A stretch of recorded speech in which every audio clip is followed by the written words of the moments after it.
வணக்கம் ஃப்ரெண்ட்ஸ். இன்னைக்கு நம்ம வீட்டிலேயே எப்படி ஹோட்டலில் செய்கிற மாதிரி சாம்பார் பண்ணலாம் அப்படிங்கிறத பற்றி பார்க்கலாம்.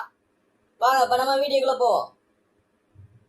அதுக்கு நம்ம ஒரு கப் அளவுக்கு துவரம்பருப்பு எடுத்துக்கிறோம். 1/4 கப் அளவுக்கு பாசி பருப்பு எடுத்துருக்கோம். இது நல்லா கழுவிட்டு அது முழுகிற அளவுக்கு தண்ணி விட்டு உரமாக வச்சிடலாம். 2 தக்காளி, 2 பச்சை மிளகா, 15 சின்ன வெங்காயம், இதை நம்ம அந்த பருப்பு கூட சேர்த்துக்கலாம்.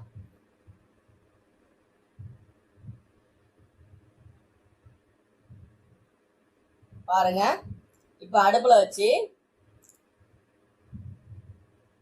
கொஞ்ச நேரம் கொதிக்க விட்டுட்டு லேசாக மஞ்சள் தூள் கொஞ்சமாக சேர்த்துக்கலாம்.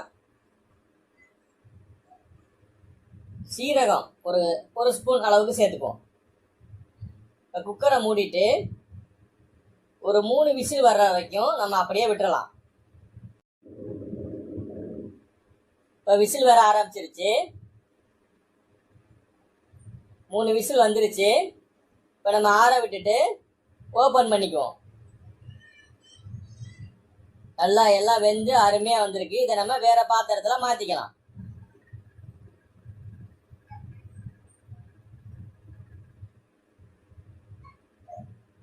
நம்ம ஒரு முருங்கைக்காயை நறுக்கி வச்சுருக்கோம், அதை சேர்த்துக்குவோம்.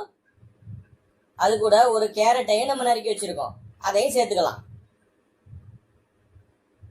3 கத்திரிக்காய் நறுக்கி வச்சுருக்கோம். ஒரு சின்ன உருளைக்கிழங்கு நறுக்கி வச்சுருக்கோம். எல்லாத்தையும் நம்ம சேர்த்துப்போம். இப்போ பாருங்கள், எல்லாத்தையும் நம்ம இப்போ சேர்த்தாச்சு. தேவையான அளவு தண்ணி ஊற்றிக்கலாம்.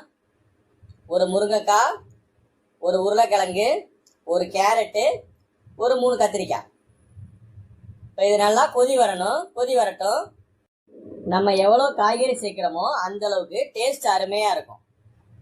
அதனால் நம்ம முடிஞ்ச வரைக்கும் நிறைய காய் சேர்த்துக்கலாம். 1 ஸ்பூன் அளவுக்கு காஷ்மீரி மிளகாய் தூள், 2 ஸ்பூன் அளவுக்கு சாம்பார் தூள், கொஞ்சம் மஞ்சள் தூள்,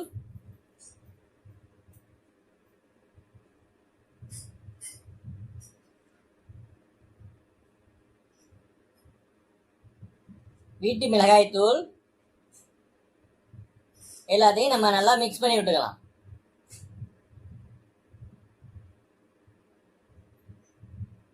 இப்போ நல்லா கொதி வருது. இந்த டைமில் நம்ம தேவையான அளவு உப்பு சேர்த்துக்குவோம்.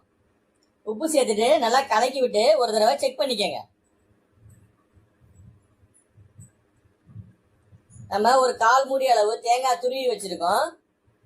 அதை மிக்சியில் லேசாக அரைச்சிக்குவோம், ரொம்ப மசிஞ்சிடக்கூடாது. பாருங்கள், இந்த மாதிரி லேசாக அரைச்சா போதும். இப்போ இந்த தேங்காய் விழுதை நம்ம ஓரமாக வச்சுட்டு ஒரு சின்ன அளவு புளி எடுத்து கரைச்சி வச்சுக்குவோம். இப்போ கொதி வந்த சாம்பாரில் கொஞ்சோண்டு புளி சேர்த்துக்கலாம். நம்ம அரைச்சி வச்ச தேங்காயும் சேர்த்துப்போம். இப்போ நல்லா மிக்ஸ் பண்ணி விட்டுட்டு ஒரு சின்ன துண்டு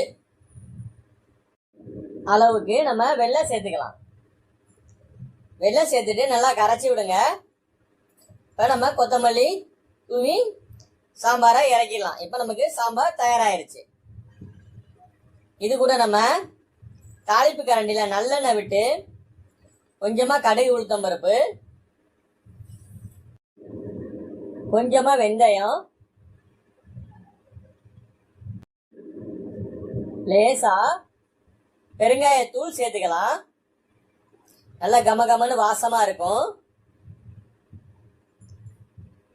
அது கூட கடைசியாக 2 காஞ்ச மிளகா, கொஞ்சம் கருவேப்பிலை சேர்த்துட்டு இப்போ சாம்பாரில் சேர்த்துக்கலாம். அருமையாக தாளித்து சாம்பார் தயாராகிருச்சு. இதை சுட சுட இட்லியோட சாப்பிடும்போது அவ்வளோ அருமையாக இருக்கும். ஹோட்டலில் வைக்கிற சாம்பார் மாதிரியே டேஸ்ட் அலாதியாக இருந்தது. நீங்களும் இது மாதிரி வீட்டில் செஞ்சு பாருங்கள். இந்த மாதிரி புது புது வீடியோக்களுக்கு நம்ம சேனலை சப்ஸ்கிரைப் பண்ணுங்க, கமெண்ட் பண்ணுங்க, உங்க ஃப்ரெண்ட்ஸுக்கு ஷேர் பண்ணுங்க. நன்றி ஃப்ரெண்ட்ஸ்.